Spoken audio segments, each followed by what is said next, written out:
She was the one person I loved most, my grandmother, my safe harbor, the heartbeat of our family. But in her final years, trusted ones turned her cliffside home into a place of deep isolation and quiet neglect, all for hidden motives disguised as care. What if a hidden video captured the heartbreaking moment they allowed her to slip away? Stay until the end. If this story touches your heart, please subscribe to the channel. It would mean the world to me, keeping her memory alive through tales of love and quiet strength. I am Elena Hartmann, and I'm 27 years old. My grandmother's cliffside mansion in Big Sur was supposed to be a sanctuary of stunning ocean views and ancient redwood forests, a place filled with warmth and cherished memories. But on this day, it became the setting for a deeply painful conclusion to years of unspoken heartbreak. I stood apart in the pouring rain during the memorial gathering, my black coat completely soaked, as I watched my stepmother Sophia mingle with the guests. She performed the role of the sorrowful widow to perfection, gently dabbing at her eyes with a delicate lace handkerchief, though no tears fell. Then, her eyes locked onto mine. She paused in her conversation, her expression turning sharp and cold. With deliberate slowness, she reached up and touched the necklace around her throat, the famous Romanov emerald necklace. It was my grandmother's most cherished heirloom, the one she had promised to me with her final words as she lay in bed, holding my hand. It represented the last pure connection I had to her unconditional love in this fractured family. Sophia caressed the gleaming green stones and gave a subtle, triumphant smirk. It wasn't a gesture of warmth or reconciliation. It was a wordless challenge that cut straight to my soul, igniting a deep ache inside me. I refused to give in to the surge of emotion. The younger Elena might have reacted with overwhelming anger, demanding answers or trying to reclaim it. But that version of me would have been dismissed as overly emotional or unstable. Instead, I composed myself, turned my back on her, and walked steadily toward the mansion. As I passed the guests, I heard their hushed murmurs, likely questioning my apparent detachment, wondering why I shed no tears beside her casket. Let them judge and whisper. My grief wasn't on display for their approval. It had transformed into something powerful,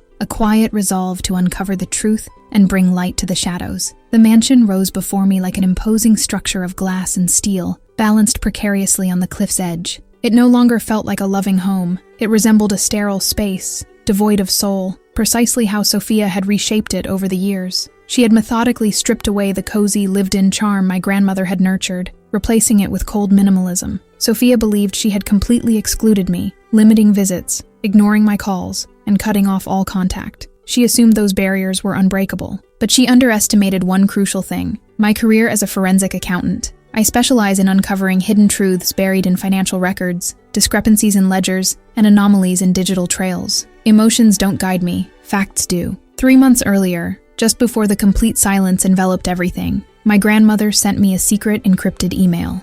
Contrary to Sophia's claims, she wasn't lost in confusion. She was deeply frightened and fully aware. In that message, she provided me with full administrative access to the estate's entire digital network. "Please help me manage the accounts, Elena," she wrote in trembling words. "I no longer trust them with the details." It went beyond mere finances. She handed me virtual control over the smart home system itself, the cameras, controls, and connections throughout the property. I stepped through the grand foyer, the heavy door closing behind me and muffling the rain and voices outside. The interior silence felt heavy and suffocating, like an expensive void. I took out my phone, my finger pausing over the smart home application. This wasn't unauthorized access or intrusion. I had legitimate permission, granted by her own hand. Sophia relied on physical locks and distance to maintain her grip. But in a fully connected smart home, those mean nothing. I had visibility into every corner, every room. For the past 3 weeks, I had been quietly observing, gathering what I needed without alerting anyone.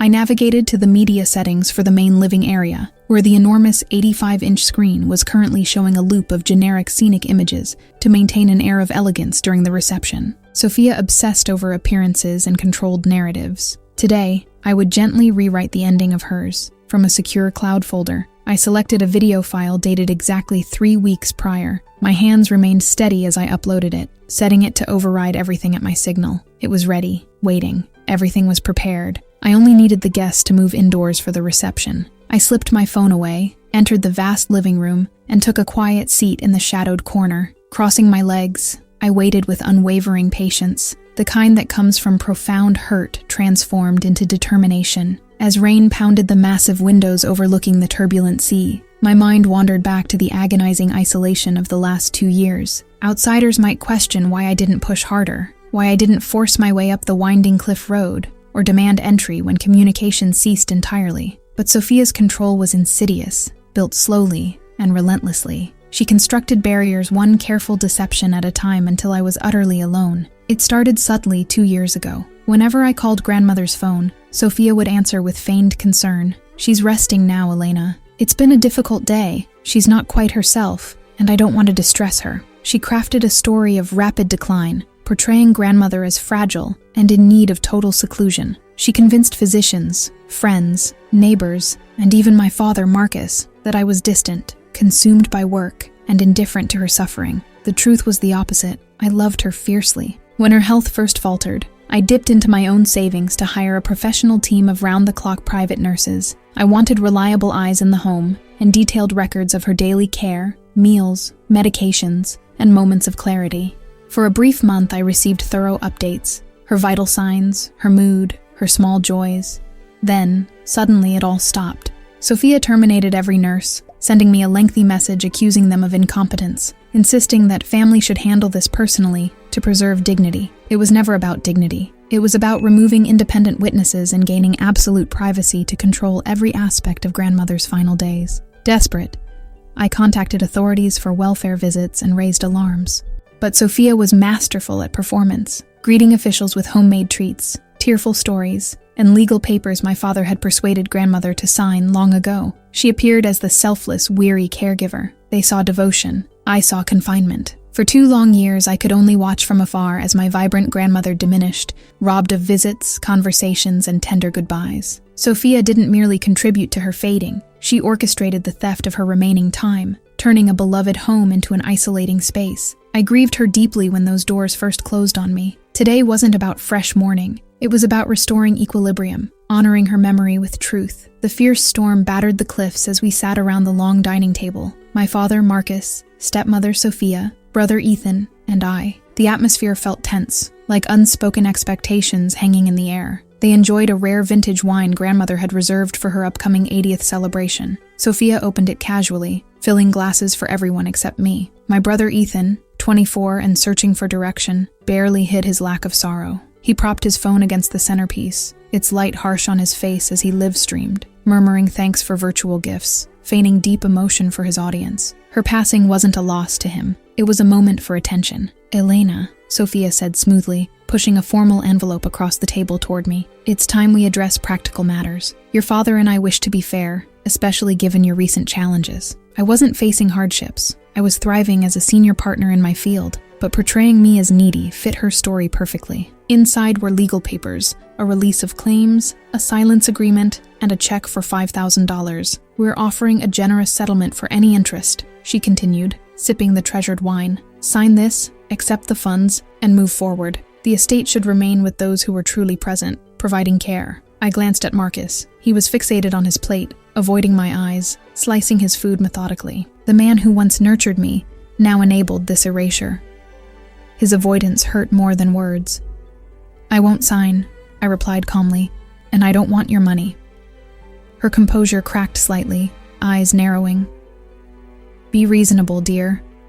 She revised her will recently, bequeathing everything to us, the property, assets, and jewelry. She recognized real loyalty." Rising, she clinked her glass for attention. "To commitment and presence," she declared, staring at me victoriously. "To those who stayed until the very end." They toasted and drank, celebrating their perceived righteousness. A tight pain gripped my heart. That moment sealed it. I discreetly activated my phone. The room's soft music stopped. Lights lowered dramatically. The huge screen flared to life. Sophia halted mid-sip. Ethan dropped his device. The clear footage from the kitchen 3 weeks ago played. Sophia calmly preparing medication, arranging the tray lovingly with flowers. Grandmother appeared, weak and supported, sitting to eat. Shortly after, she began struggling for breath, hands reaching out in distress. Marcus entered the frame but offered no immediate comfort. Instead, he adjusted the television volume progressively higher, masking her weakening sounds with loud broadcasts. In the dining room, Sophia let out a choked cry, shattering her glass. "Stop it! This is manipulated. It's not what it seems." Marcus gazed at his hands, unmoving. It showed how indifference grows, not in dramatic moments, but in repeated choices to look away. The clip concluded with grandmother peaceful at last, Marcus still holding the remote. Utter silence fell. "You didn't comfort her in her distress," I said gently. "You simply made it quieter." Suddenly, doors flew open as authorities entered swiftly to address the situation. I had transmitted the video in real time to trusted investigators positioned outside. Sophia protested vehemently. Marcus remained quiet, tears for his own regrets. Ethan confronted me as I rose to leave, filming again. "She's twisting everything. You've changed it all," he shouted. "This was supposed to be mine now. If you desire her legacy," I answered steadily, revealing financial documents. "Embrace the full picture." Unbeknownst to them, grandmother had strategically restructured the estate, substantial commitments, asset reallocations, and generous contributions to ocean conservation causes she adored. Outstanding obligations reached millions, with restructuring imminent. Silence deepened. I gently retrieved the necklace from Sophia's abandoned bag. The authentic stones were discreetly replaced ages ago. "These are mere imitations, without value." I placed it in his hand. "Yours now. The responsibilities, the illusions, the empty facade. Cherish what remains." I stepped back into the cleansing rain, free at last. I sought no material remnants. True peace was my inheritance. Triumph lay in release, not possession. In the rearview mirror, Ethan stood alone in a changing world, holding on to echoes. I continued down the road, toward healing. If this story moved you or reminded you of someone dear, please subscribe to the channel. Your support helps share more stories of love, quiet courage, and finding light after loss. It truly means everything to me. Thank you for staying until the end.